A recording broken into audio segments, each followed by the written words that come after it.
Wow, man, I just keep thinking of things to play. It's been great to play guitar all these years. It's been a good life. I'm getting a little older. I think I can probably rock a few more years. But the kinds of things we played when we were kids was like this.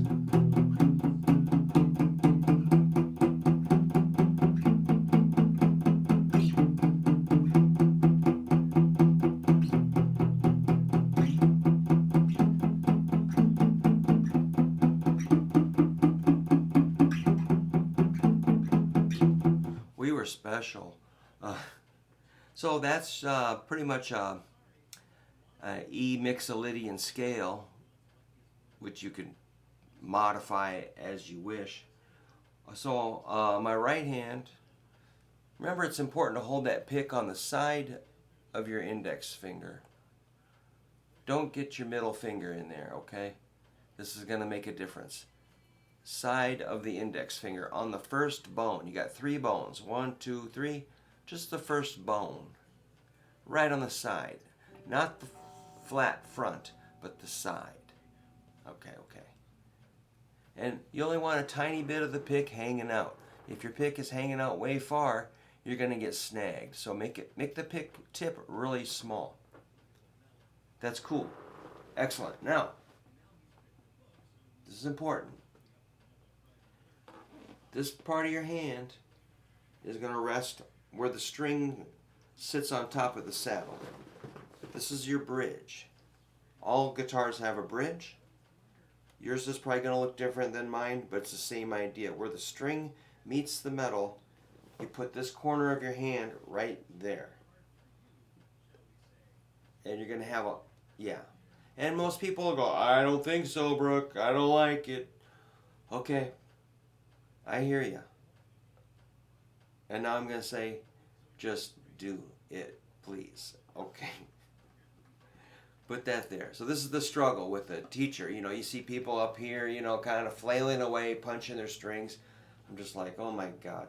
Lighten up. Just put it here. It takes all the pressure, takes all the tension out of your shoulder, takes all the tension out of your arm, and you're just going to have small motion. It's going to be very efficient. Once you get used to it, you'll like it. But you're going to fight me on it, I know. And that's okay. So, we're going to...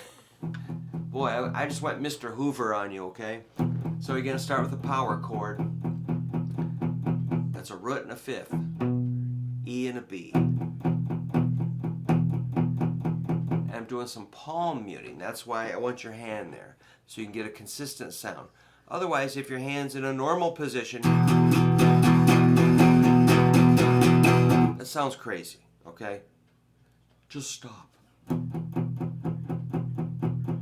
I mean, you can hit it harder and make that big sound when it's time, but for now, I want a tight, controlled quality. So that's a 0 and a 2, an E and a B, which is actually quite awesome. Now we're going to take it up 2 frets to an E and a C sharp. That's the 4th fret. Now go 1 fret to a D. And 2 more frets to an E. That's 2 E's, low E and your middle E octave. So it's 2, 4, 5, 7.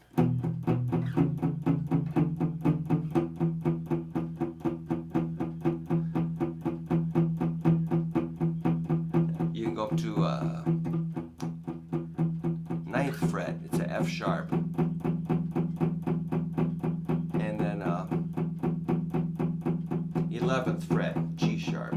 That's a major 3rd. Let's compare 0 and 2, the B, the root, and the 3rd. It's a major chord. You got 5th, root, 3rd. Now if you go 1 fret higher, you got a 4th interval. To the 3rd. 4th to the 3rd. A, G sharp.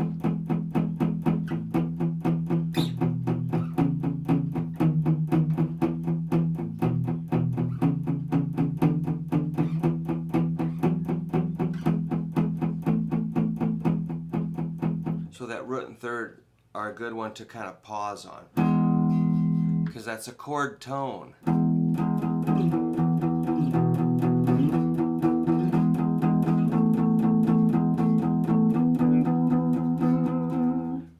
14th fret is another fifth interval. We're just starting over.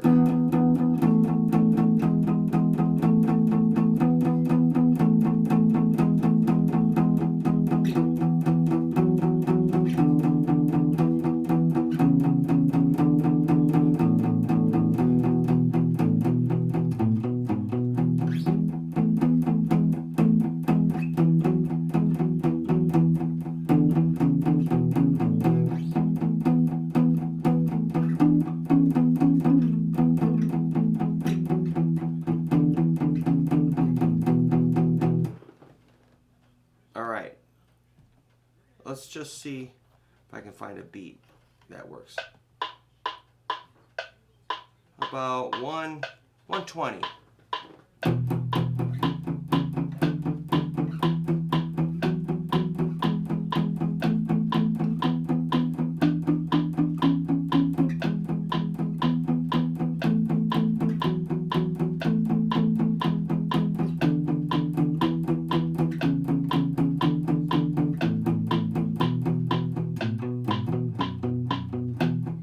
I think that could be a song.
I'm smiling because I'm thinking of a challenge. You know, if you can get this down and have some fun with it, the challenge would be play with your metronome, make something up, and then throw in a scale or a lick on time and come back to your chord. So I just jumped up to my old, and I was right on time. That's the challenge. We learned our scales, our licks, our chords, riffs, whatever. If you can't play them in time, you know, what are we doing? I think that's going to help if you can hang out with your metronome, lock in some timing with your riffs, hot licks, scales, chords, songs. It's going to sound a lot better. Trust me, man, I play a lot of gigs and I do a lot of practicing, a lot of recording, and I listen to a lot of guitar students, and I'm a student too. And I can hear that timing just is not there. If you're like speeding up a little bit when you're trying to get, you know, it's just like you're snagging and you're trying to, you know, it just messes you up. When you got the timing,